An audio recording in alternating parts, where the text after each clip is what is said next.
Welcome to cricket FPS paper 1 daily 51 liners series లో భాగంగా 18th డేకు స్వాగతం సుస్వాగతం. సో ఈరోజు ఒకసారి మనం ఈ యొక్క సిలబస్ ని అబ్జర్వ్ చేస్తే ఈ యొక్క ఫస్ట్ పార్ట్ నుంచి ఎవరైతే ఈ వీడియో ఫస్ట్ టైం చూస్తున్నారో వారి కోసం మాత్రమే ఈ యొక్క ఇంట్రొడక్షన్. ఫస్ట్ పార్ట్ నుంచి 8th పార్ట్ వరకు ఈ ఎంటైర్ సిలబస్ ని నేను మొత్తం దీన్ని 10 భాగాలుగా చేశాను. ఆ 10 భాగాలు ఏంటి అంటే 1, 2, 3, 4, 5, 6, 7 ప్లస్ దీంట్లో ఇది 8, 9, 10 అలా మొత్తం 10 భాగాలుగా డివైడ్ చేసి 10 భాగాలు ఇంటూ ఒక్కొక్క భాగానికి 5 వన్ లైనర్స్ని ఇస్తున్నాను. సో మొత్తం కలిపి మనం 50 వన్ లైనర్స్ని ప్రతిరోజు ఈ యొక్క సిరీస్లో అందివ్వడం జరుగుతుంది. గత 17 రోజులుగా నేను ఈ యొక్క వీడియోస్ ఇస్తున్నాను. అండ్ ఈ రోజు కూడా మరొక 50 వన్ లైనర్స్కు స్వాగతం సుస్వాగతం. సో ఈ యొక్క సిరీస్లో ముఖ్యంగా మనం ఫస్ట్ ఇంటర్నేషనల్ కరెంట్ అఫైర్స్ లో నుంచి స్టార్ట్ చేద్దాం. ఇందులో ఫస్ట్ క్వశ్చన్ 2025లో యుఎన్జిఏ 80వ సమావేశం ఎక్కడ జరుగుతుంది? Answer New York. Where is the 80th UNGA session in 2025? Answer is New York. Second question WHO 2025 రోగి భద్రత దినోత్సవం దృష్టి ఏమిటి? పిల్లల భద్రత. WHO 2025 patient safety day focus on child safety. తర్వాత 2025లో నాటో సదస్సు తొలిసారిగా ఎక్కడ జరిగింది? Answer Netherlands. NATO summit 2025 host Netherlands. తర్వాత 2025 చైనా విక్టరీ డే పెరేడ్ ఎక్కడ జరిగింది? Answer Beijing. 2025 China victory day parade venue Beijing. 2025 WHO నివేదిక ఏ వ్యాధిపై కేంద్రీకృతమైంది? ఆన్సర్ పొగాకు వ్యసనం. WHO 2025 report focuses on tobacco epidemic. తర్వాత నేషనల్ కరెంట్ అఫైర్స్లోకి వెళ్దాం. ఇందులో ఫస్ట్ క్వశ్చన్ 2025లో భారత్ యునెస్కోకి ఏ స్థలాన్ని నామినేట్ చేసింది? Answer Sarnath. India nominated which site for UNESCO 2025? Answer Sarnath. తర్వాత 2025లో సముద్ర ప్రదక్షిణ ప్రారంభమైన నగరం? ఆన్సర్ ముంబై. సముద్ర ప్రదక్షిణ 2025 ఫ్లాగ్డ్ ఆఫ్ ఫ్రమ్ ముంబై. 2025లో భారత్ G20 చైర్ ఎవరు? ఆన్సర్ ప్రధాని మోడీ.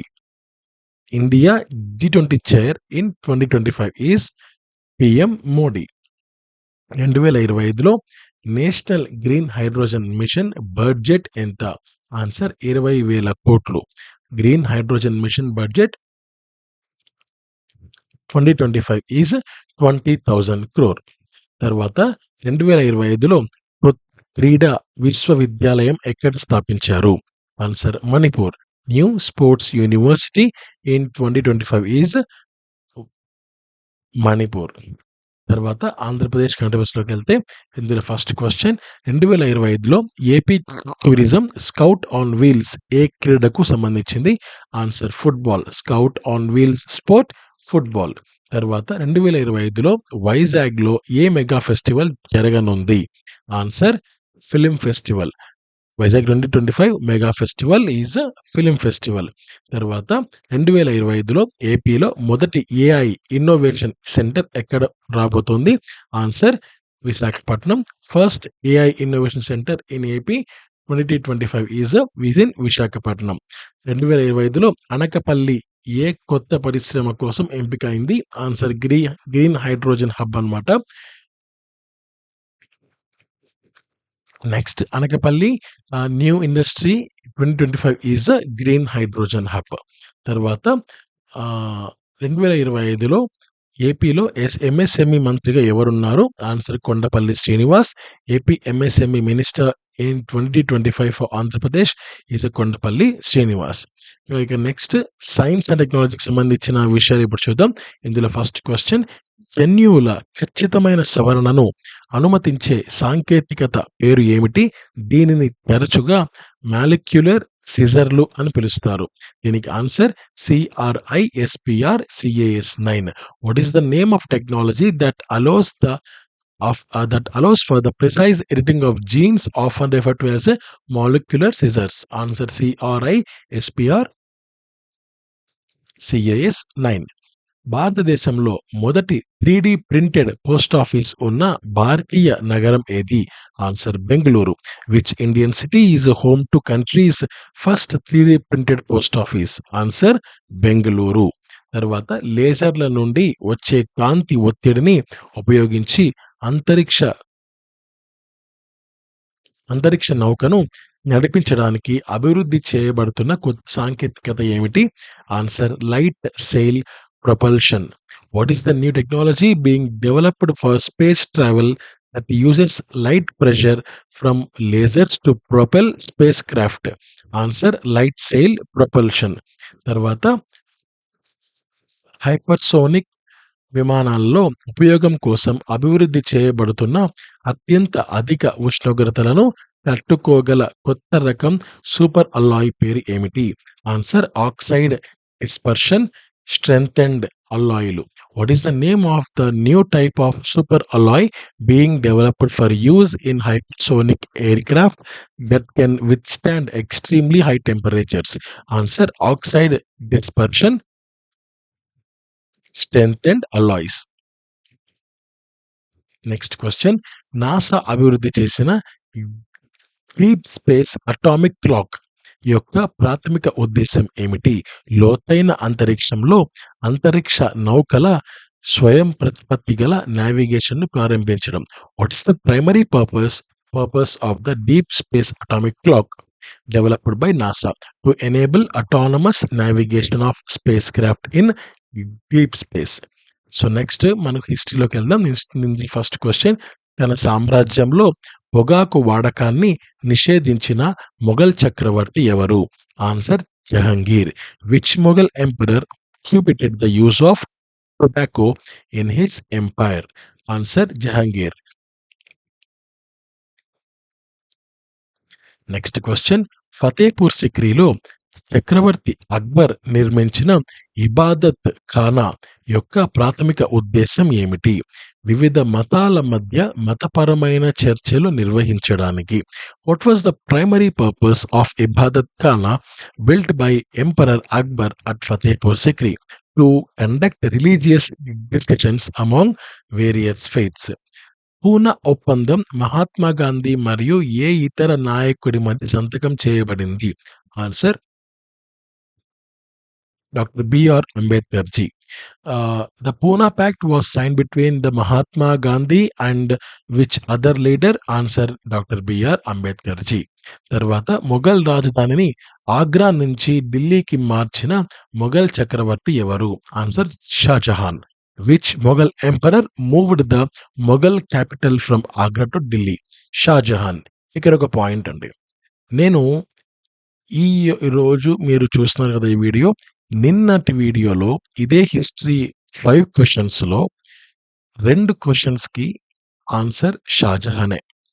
సో ఎవరైతే నిన్న వీడియో కూడా చూసుంటారో వారు ఆ క్వశ్చన్స్ని గుర్తు చేసుకోవడానికి ట్రై చేయండి.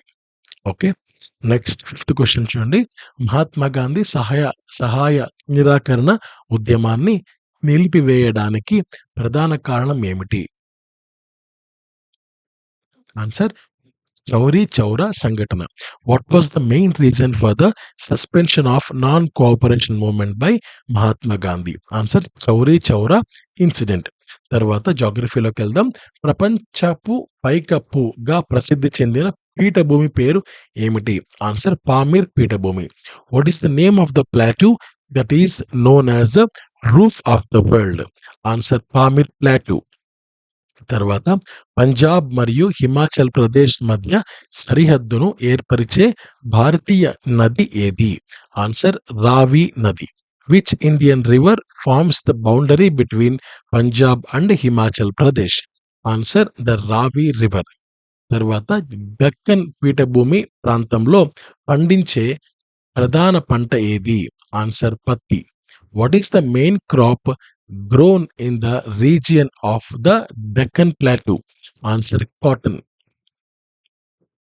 Next question.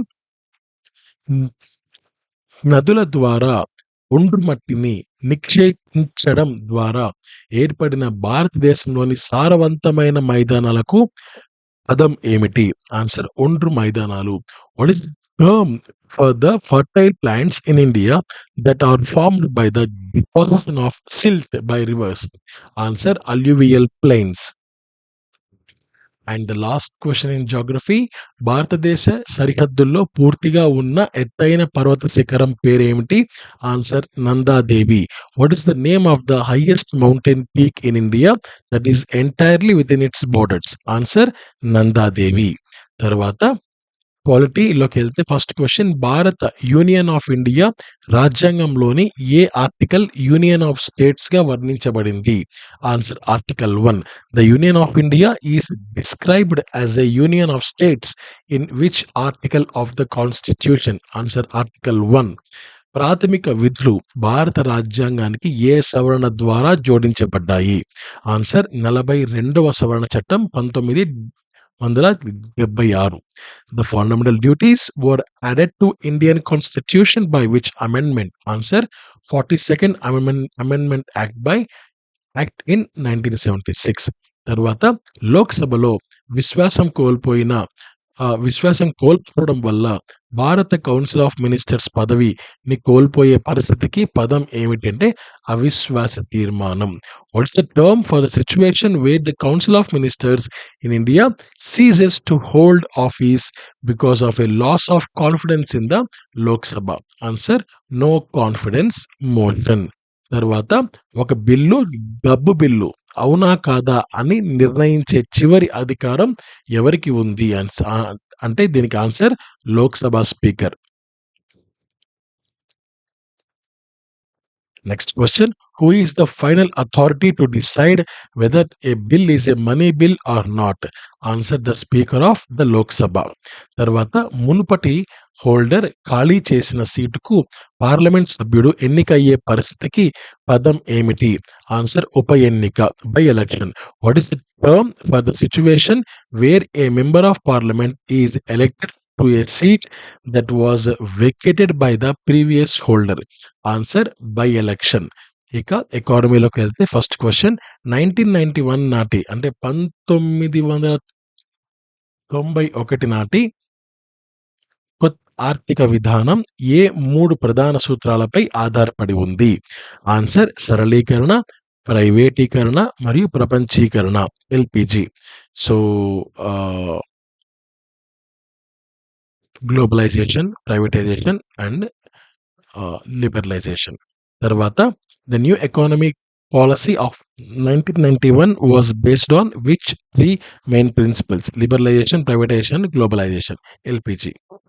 Next question, Bharat net project గ్రామీణ ప్రాంతాలకు ఏ సేవను అందించడానికి ఒక ప్రభుత్వ చొరవ? So answer high speed internet connectivity. The BharatNet is a government initiative to provide which service to rural areas? Answer high speed internet connectivity. తర్వాత భారతదేశంలో ఎంఎస్ఎంఈ రంగం యొక్క ప్రాథమిక ఉద్దేశం ఏమిటి? ఆన్సర్ ఉపాధిని సృష్టించడం మరియు సమ్మిళిత వృద్ధిని ప్రోత్సహించడం. What is the primary purpose of the MSME sector in India? Answer to create employment and to promote inclusive growth. ఇప్పుడు ఇక్కడ ఎంఎస్ఎంఈ అనే వర్డ్ వచ్చింది కదా ఎకానమీలో.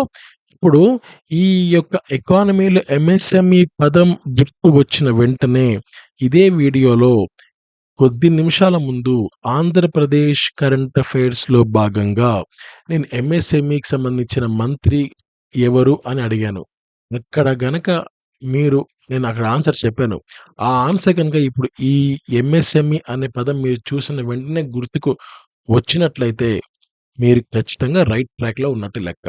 అలా గుర్తుకు రాకపోయి ఉంటే ఇంకా చాలా మీరు వర్క్ చేయాల్సి వస్తుంది. అంటే ఇప్పుడున్న కాంపిటీషన్కి ఇంకా కష్టపడాల్సి వస్తుంది. లేదు మాకు అట్లీస్ట్ మీరు ఎంఎస్ఎంఈ అనే పదం ఇంతకు ముందు ఇదే వీడియోలో ఆంధ్రప్రదేశ్లో కూడా వచ్చిందే అని మీకు అట్లీస్ట్ కొంచెం ఒక ఆలోచన వచ్చినా కూడా you are on the right track. మీరు కరెక్ట్ ట్రాక్లోనే ఉన్నారు. ఇంకొంచెం ఫోకస్ చేస్తే ఈజీగా గవర్నమెంట్ జాబ్ అన్నది మీ చేతుల్లో ఉంటుంది. సో ఇలాంటివన్నీ కొన్ని సిగ్నల్స్ అనమాట. ఓకే. Next question. భారతదేశంలో శ్వేత విప్లవం ఏ ఉత్పత్తికి సంబంధించింది? ఆన్సర్ పాలు. The white revolution in India is related to the production of which product? Answer is milk. Fifth question. ఆర్థిక మాంద్యం సమయంలో డిమాండ్ను ప్రేరేపించడానికి ప్రభుత్వం ఆర్థిక విధానాన్ని ఉపయోగించాలని సూచించే కొత్త ఆర్థిక సిద్ధాంతం పేరేంటి? ఆన్సర్ కీనేషియన్ ఆర్థిక శాస్త్రం. What is the name of the new economic theory that suggests that the government should use fiscal policy to stimulate demand during an economic downturn? Answer Keynesian economics. ఇక సస్టైనబుల్ డెవలప్మెంట్లోకి వెళ్తే ఇందులో ఫస్ట్ క్వశ్చన్. పర్యావరణ వ్యవస్థ ఆధారిత అనుసరణ ఈబిఏ యొక్క ప్రాథమిక ఉద్దేశం ఏమిటంటే వాతావరణ మార్పుల ప్రతికూల ప్రభావాలకు ప్రజలు అనుగుణంగా మారడానికి జీవ వైవిధ్యం మరియు పర్యావరణ వ్యవస్థ సేవలను ఉపయోగించడం. What is the primary purpose of ecosystem based adaptation? So using biodiversity ecosystem services to help people adapt to the adverse effects of climate change. తర్వాత భారతదేశంలో జాతీయ వాతావరణ మార్పుల కార్యాచరణ ప్రణాళిక ఎన్ఏపిసిసి ఏ సంవత్సరంలో ప్రారంభించబడింది? Answer 2008. The national action plan on climate change in India was launched in which year? 2008. తర్వాత దీర్ఘకాలిక పర్యావరణ సమతుల్యత కోసం అడవులను పునరుద్ధరించడానికి మరియు నిర్వహించడానికి సహాయపడే విధంగా చెట్లను నాటడానికి పదం ఏమిటంటే సుస్థిర అటవీ నిర్వహణ. So what is the term for the practice of planting trees in a way that helps to restore and manage forest for long term ecological balance? Answer sustainable forest management. తర్వాత global green growth institute GGGI అనేది ఏ ఆర్థిక వృద్ధి నమూనాను ప్రోత్సహించే ఒక అంతర్ప్రభుత్వ సంస్థ? Answer సుస్థిర మరియు సమ్మిళిత ఆర్థిక వృద్ధి. The global green growth institute GGGI is an intergovernmental organisation that promotes which model of economic growth? Answer sustainable and inclusive economic growth అన్నమాట. తర్వాత ఫిఫ్త్ క్వశ్చన్. జాతీయ అధికార పరిధికి మించిన ప్రాంతాల్లో సముద్ర జీవ వైవిధ్యాన్ని రక్షించడానికి లక్ష్యంగా పెట్టుకున్న కొత్త అంతర్జాతీయ ఒప్పందం పేరేంటి? Biodiversity beyond national jurisdiction treaty. So what is the name of the new international treaty that AIIMS to protect marine biodiversity in areas beyond national jurisdiction? So the biodiversity beyond national jurisdiction treaty. So next last point disaster మేనేజ్మెంట్లోకి వెళ్దాం. ఇందులో first question. భారతదేశంలో జాతీయ తుఫాన్ ప్రమాద తగ్గింపు project NCRMP ఏ ప్రాంతాల్లో తుఫాన్ల ప్రభావాన్ని తగ్గించడానికి లక్ష్యంగా పెట్టుకుంది అంటే ఆన్సర్ తీర ప్రాంతాలు. The national cyclone risk mitigation project NCRMP in India is aimed at reducing the impact of cyclones in which areas? Answer the coastal states. తర్వాత ఒక పెద్ద ప్రాంతాన్ని ప్రభావితం చేసే మరియు విస్తృతమైన పంట నష్టం మరియు నీటి కొరతను కలిగించే తీవ్రమైన మరియు సుదీర్ఘమైన కరువుకు పదం ఏమిటి? ఒక జల సంబంధ కరువు. What is the term for severe and prolonged drought that affects a large area and causes wide spread crop failure and water scarcity? Answer a hydrological drought. ఏ రకమైన సహజ విపత్తులకు Indian National Centre for Ocean Information Services INCOIS ముందస్తు హెచ్చరికలను అందిస్తుంది? Answer tsunami మరియు తుఫాన్ ఉప్పెనలను. The Indian National Centre for Ocean Information Services provides early warnings for which type of natural disasters? Answer tsunami and Storm surges. భారతదేశంలో జాతీయ సంక్షోభ నిర్వహణ కమిటీకి ఎవరు అధిపతిగా ఉంటారు అంటే answer cabinet secretary. The national crisis management committee in India is headed by the cabinet secretary. నది లేదా నీటి వనరుల నుండి భారీగా నీరు పొంగి పొర్లడం వల్ల కలిగే సహజ విపత్తుకు పదం ఏమిటి అంటే ఆన్సర్ వరద. What is the term for a natural disaster that is caused by a massive overflow of water from a river or a body of water? Answer A flood. So ఇంతటితో ఈ యొక్క 18th డే అన్నది పూర్తయిపోయింది. And previous 17 వీడియోస్‌తో కలిపి ఈ 18థ్ video కూడా ఒక ప్లేలిస్ట్ అనేది క్రియేట్ చేయడం జరిగింది. ఆ ప్లేలిస్ట్ లింక్ నేను కింద బాక్స్‌లో ఇవ్వడం జరిగింది. సో, ఆ బాక్స్‌లో మీరు వెళ్లి ఆ ప్లేలిస్ట్ లింక్ ఓపెన్ చేస్తే స్టార్టింగ్ డే 1 నుంచి ఈ రోజు వరకు అన్నీ మీకు అందుబాటులో ఉంటాయి. And current affairs maybe update ఖచ్చితంగా నేను అప్డేట్ చేశాను. ఒకవేళ కరెంట్ అఫైర్స్ ఇంకా అప్డేట్ కావాలి అనుకుంటే సో, ఇప్పుడు లేటెస్ట్ వీడియోస్ చూడండి. అండ్ ఏవైతే మనకు సైన్స్ అండ్ టెక్నాలజీ నుంచి డిజాస్టర్ మేనేజ్మెంట్ వరకు సో, ఇవన్నీ సెగ్మెంట్స్ కూడా చాలా చాలా యూజ్‌గా ఉంటాయి. ఎందుకంటే నేను చాలా చాలా సోర్సెస్ నుంచి సేకరించి మీకు నేను అందిస్తున్నాను.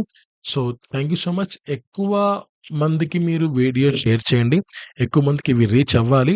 చాలా ఎక్కువ కంటెంట్ ఎక్కువుంది ఇలాంటి వీడియోలో. ఇంపార్టెంట్ ఇన్ఫర్మేషన్ ఎక్కువుంది. అండ్ ఏబీపీఎస్‌సికి సంబంధించి ఎక్కువ కదలికలు ఎక్కువ కనిపిస్తున్నాయి. అంటే డీఎస్సీ అయిపోయింది. ఫారెస్ట్ బీట్ ఆఫీసర్స్‌కి సంబంధించిన నోటిఫికేషన్స్ 2 ఇచ్చారు. తర్వాత ఒక 3, 4 డేస్ బ్యాక్ 5 నోటిఫికేషన్‌లు ఇచ్చారు. 5 నోటిఫికేషన్‌లలో 5 కూడా క్యారీ ఫార్వర్డ్ కాదు. కేవలం కొన్ని మాత్రమే.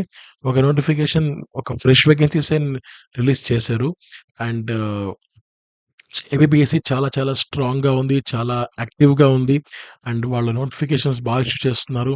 అండ్ ఎగ్జామ్స్ ఖచ్చితంగా పెడతారు. అండ్ నెక్స్ట్ రాబోయే నోటిఫికేషన్స్ కూడా ఒక గ్రీన్ సిగ్నల్ అనేది వాళ్ళు ఇవ్వడం జరిగింది. సో, ఫోకస్ చేయండి. అండ్ ఎక్కువ నోటిఫికేషన్స్ వస్తాయా? రావా? అనే ఆలోచన పక్కన పెట్టేసేయండి. నోటిఫికేషన్స్ రాకుండా ఉండవు. ఖచ్చితంగా మ్యాన్ పవర్ కావాలి. అండ్ స్టాఫ్ కావాలి గవర్నమెంట్‌కి. వాళ్ళు రిక్రూట్ చేసుకుంటారు. నోటిఫికేషన్ గురించి ఆలోచించకుండా మాక్సిమం మీరు ప్రిపరేషన్ స్టార్ట్ చేయండి. ఖచ్చితంగా మంచి రిజల్ట్స్ వచ్చి తీరుతాయి. Thank you so much. Have a great day. నమస్తే. జై హింద్.